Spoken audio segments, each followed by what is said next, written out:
convosco, até quando vos hei de sofrer, trazei-me ao cá. E Jesus abençoou e saiu dele o demônio.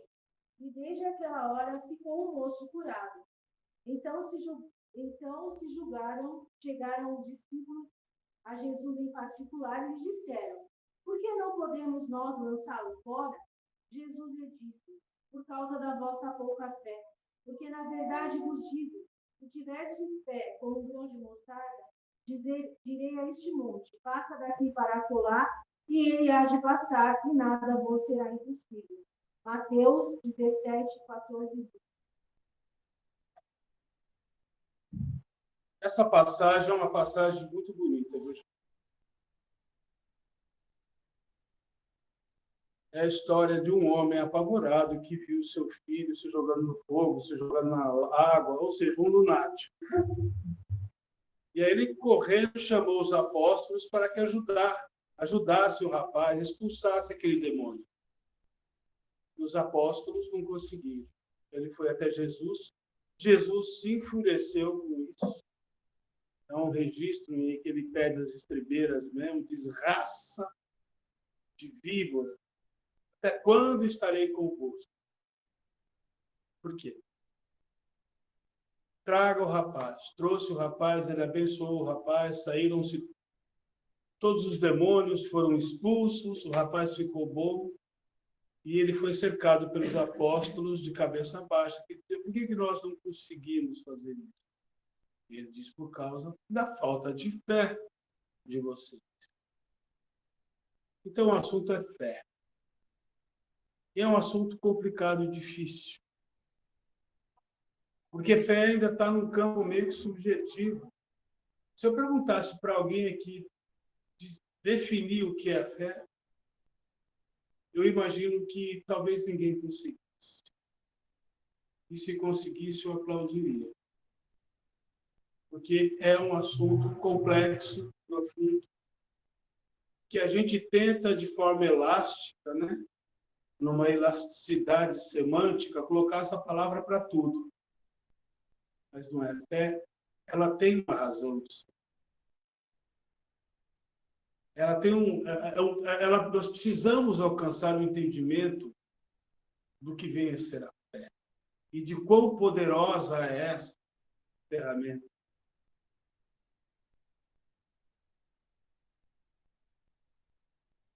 Todas as vezes que eu vou falar de fé, eu lembro de uma frase da Meimei.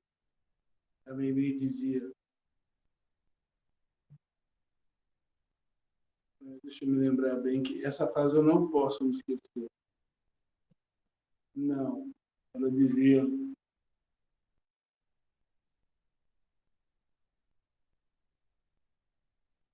todo sofrimento... Não. Não existe sofrimento maior do que perder a fé e continuar vivendo. Continuar vivendo, todos nós vamos continuar. Continuar enfrentando dificuldades, todos nós vamos continuar. Enfrentando adversidades, encontrando obstáculos pela frente, passando por decepções, frustrações, privações, enfim, todo tipo de sofrimento, de infortúnio, vamos continuar. Não é isso que está em jogo. É a forma como nós vamos olhar para tudo isso. E tem duas formas. Uma forma é quando você tem fé. Fé no sentido mais amplo da palavra. Fé no sentido de entender que fé não é sonhar ou esperar que um dia tudo dê certo. Fé no sentido de saber que tudo já está certo. Não há o que ser mudado. O que precisa, o que está em jogo é a maneira como você olha para isso. É isso que está em jogo. É como você olha para determinada situação. Porque isso reflete o quê? Reflete tuas vulnerabilidades, tuas fraquezas, seus parâmetros internos, sua visão de mundo, a sua tendência e inclinação de querer problematizar, as suas convicções, isso é importante, hein? Quando você traz de forma modulada já dentro de você um entendimento, convicções negativas, de que você é fraco, de que você é impotente, de que você é incapaz, de que você já é velho, de que você não tem força, de que lhe falta coragem, de que você não é bom o suficiente, de que você não tem merecimento. Isso é uma armadilha terrível de autossabotagem, de que você não merece nada melhor. Quando existe essa convicção, você constrói um personagem que vai continuar vivendo, perder a fé e continuar vivendo, como dizia a minha mãe. Uma pessoa que vai sofrer e vai estar diante de grande sofrimento. Agora, quando você tem o oposto de tudo isso, quando você tem um entendimento mais amplo, sistêmico e profundo da natureza, sabe, do que Deus pretende contigo, quais são as razões de você passar por determinadas experiências, você tem um entendimento da tua força, do teu poder, dos seus atributos, atributos que incluem a eternidade, a consciência, a felicidade. Isso são atributos da sua verdadeira natureza. Quando você entende que esse é o seu eu verdadeiro, o seu eu superior, o seu eu real, pode vir qualquer problema. Porque o problema, gente, é só uma informação com a qual nós estamos lidando. Seja ele qual for, é uma informação. Nós é que vamos problematizar essa informação. Eu sei que para muitos pode parecer difícil entender isso. Mas somos nós que transformamos o que é num problema. Por quê? Porque o que é, nós não aceitamos. Nós não aceitamos perder um ente querido. Nós não aceitamos uma demissão. Nós não aceitamos passar por dificuldade financeira. Nós não aceitamos conviver com aquele vizinho. Nós não aceitamos que aquela pessoa seja o meu irmão. Nós não aceitamos esse casamento. Nós não aceitamos isso, não aceitamos aquilo. E essa rebeldia, ela surge em função de um entendimento equivocado da vida. De uma falta de fé.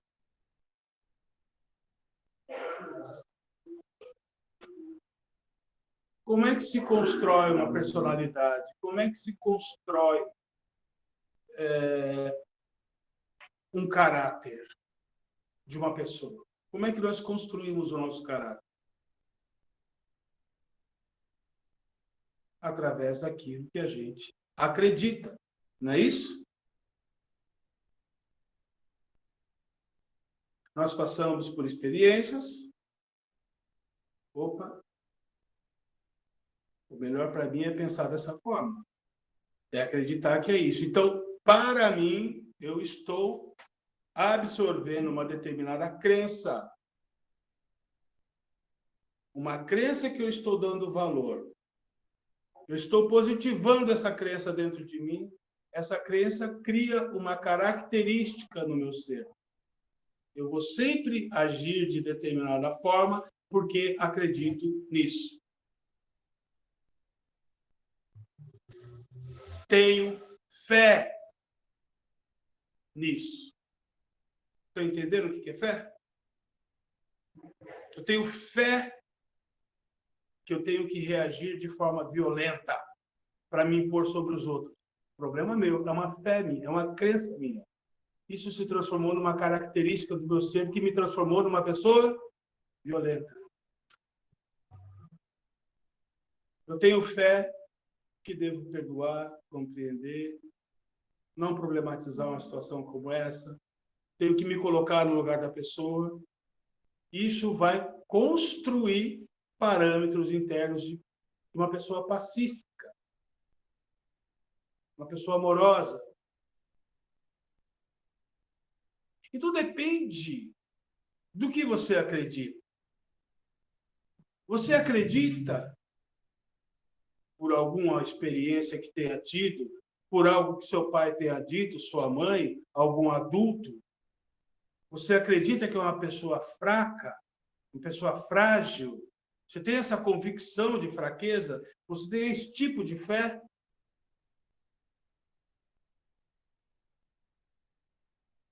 Você pode mudar isso.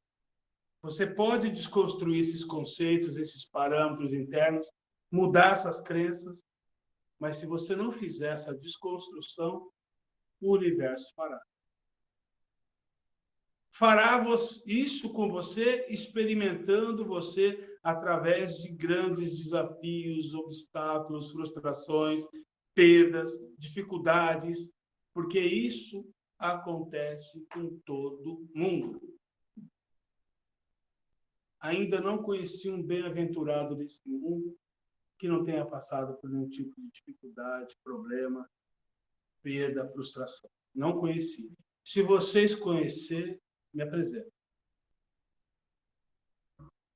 Então, todos têm tarefas, todos estão diante de provas, diante de desafios, que não são nada mais, nada menos do que mecanismos voltados para o nosso próprio aperfeiçoamento.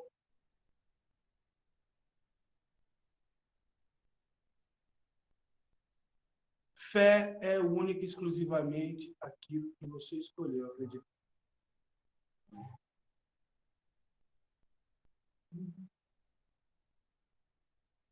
Os apóstolos não conseguiram expulsar o demônio que estava com o lunático. Jesus expulsou. Os apóstolos não conseguiram expulsar porque acreditavam-se incapazes, impotentes diante de uma situação como aquela, porque a visão que eles tinham de si mesmos era uma visão desse tamanho.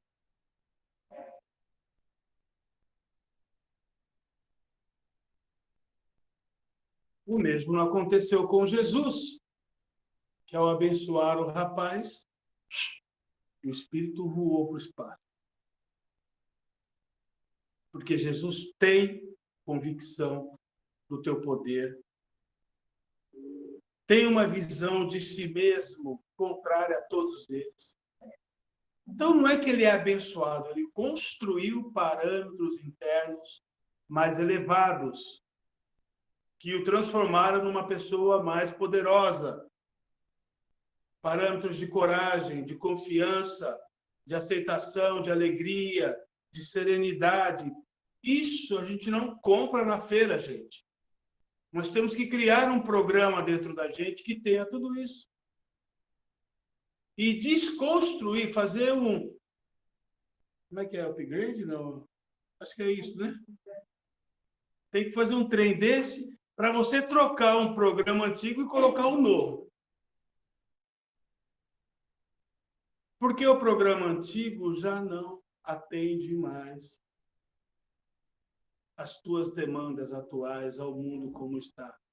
Então, nós temos que estar constantemente renovando. Gente, por que é que as cobras trocam de pele? Sabem por quê?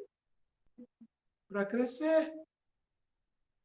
Aquela pele não comporta mais o corpo, ela precisa tirar aquela pele para crescer. Não é isso? É o mesmo com a gente. Não adianta a gente ficar agarrado aos mesmos padrões, conceitos, acreditando nas mesmas coisas e querer que o mundo mude. Isso é contraproducente, isso contraria a lógica universal, que é uma lógica de evolução. Então, somos nós que temos que mudar. E quando você muda, o mundo muda com você.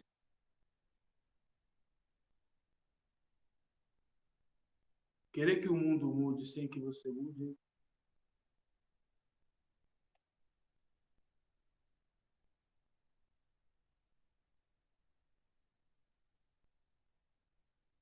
A fé remove montanhas. Foi assim que ele encerrou essa bela passagem. Montanhas de coisas inúteis que existem dentro da gente e que precisam ser removidas. Um peso totalmente desnecessário que impedem a gente de alcançar a leveza, de nos libertarmos, de acendermos, de brilharmos a luz que já existe em nós. Todo ser é um diamante. Ele só precisa brilhar. E o universo trata de promover essa lapidação. Ele não vai conquistar a condição de diamante. Ele já é. Vocês já são. Não importa se está brilhando numa prateleira de uma joalheria ou se está em estado bruto, no meio do carvão, na escuridão do carvão ou enterrado num pântano. A essência já está pronta, aí é a mesma. Então, nós temos que entender que tudo o que nos impede de sermos felizes é não brigarmos com a vida, é aceitar esse processo de lapidação e não, diante dos problemas, nós usarmos as nossas piores crenças, as crenças mais negativas e atrasadas. Ao invés de a gente colocar na cabeça, olha, gente, acredita, eu tenho certeza aqui que todo mundo aqui já passou. Absoluto. Se não foi financeira, foi amorosa, foi dificuldade de relacionamento, dificuldade de convivência, algum tipo de dificuldade.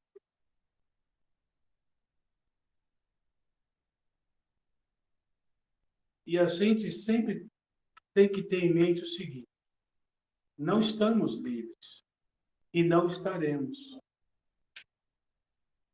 O que precisa mudar é de que forma que nós vamos encarar isso.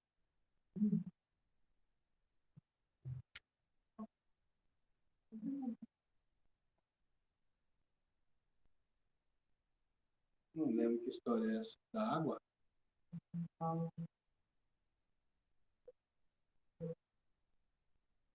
Não lembro dessa história, não, deu branco.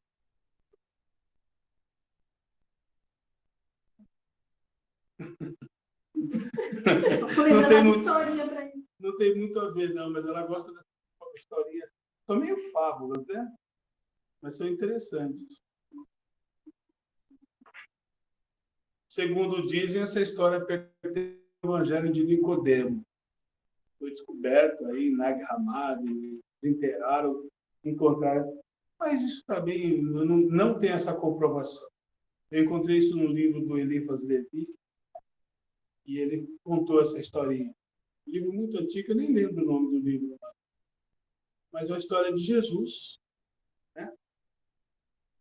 E dizia que Jesus estava com os discípulos andando por uma floresta, totalmente perdidos.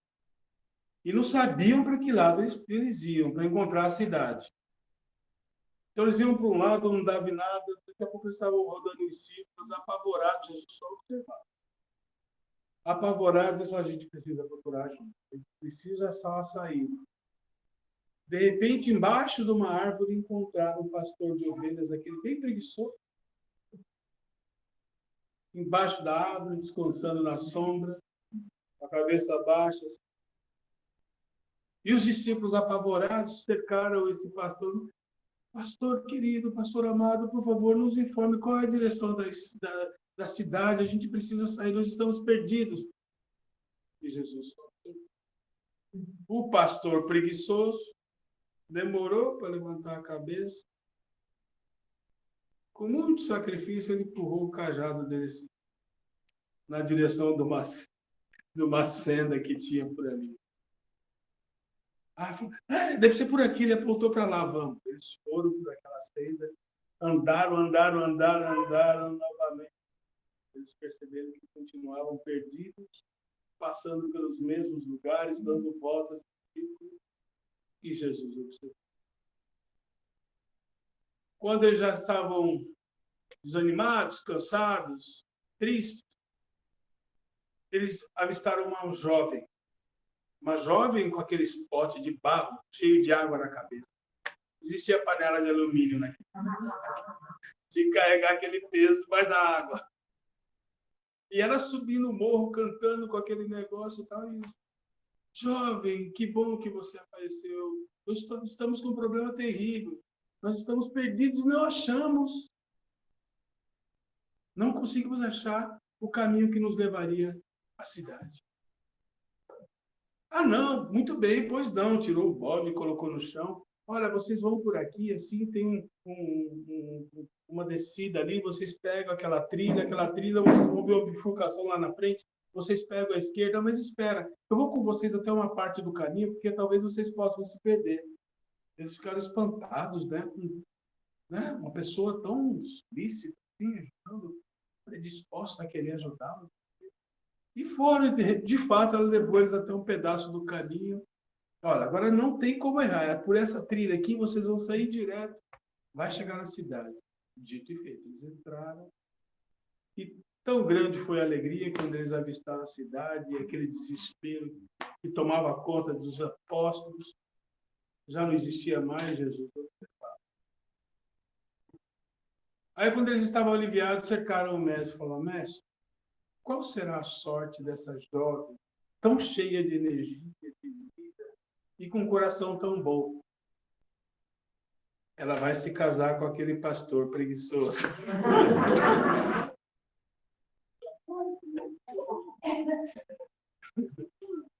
É como se a vida ela tem um propósito maior de troca, de aprendizado. E não pensem que só ela vai entregar. Certamente, o pastor preguiçoso traz também conquistas e entendimentos mais avançados de determinadas coisas que vai conseguir trocar com ela. A vida é um aprendizado. Nós aprendemos com os relacionamentos, nós aprendemos com as dificuldades, com perdas, com tudo aquilo que a gente... Todas as vezes que a gente perde o chão, o importante é a gente entender que sempre existe uma solução. E é que ela está sempre a caminho. Eu já passei por muito sofrimento, por dificuldade financeira. Já teve época das pessoas levarem cesta básica para minha casa. Já passei por muito sofrimento. Comecei a trabalhar com 12 anos de idade. Perdi o pai com 3 anos. Éramos 4 irmãos. Minha vida não foi fácil. Foi muito difícil. Mas nunca faltou um teto e um prato de comida na minha mesa. Nunca. E hoje eu vou muito bem, obrigado. Não tenho do que me queixar. Tenho meus filhos, tenho minhas conquistas. E qual seria o sentido de eu ficar me queixando, me entregando, me revoltando, me rebelando contra tudo? O que eu ganharia com isso? Nada. Então, a vida da gente é um exercício constante de coragem, de perseverança, de confiança, de fé, de alegria, de agradecimento, de gratidão, e não de orgulho, vaidade, sabe, preguiça, de descrença. Que mais, gente? Tem um monte de vício mental que nos assedia o tempo todo e tenta nos levar para o abismo. Existem aos montes. A gente tem que fazer escolhas. É continuar acreditando, é saber que existe sempre uma saída.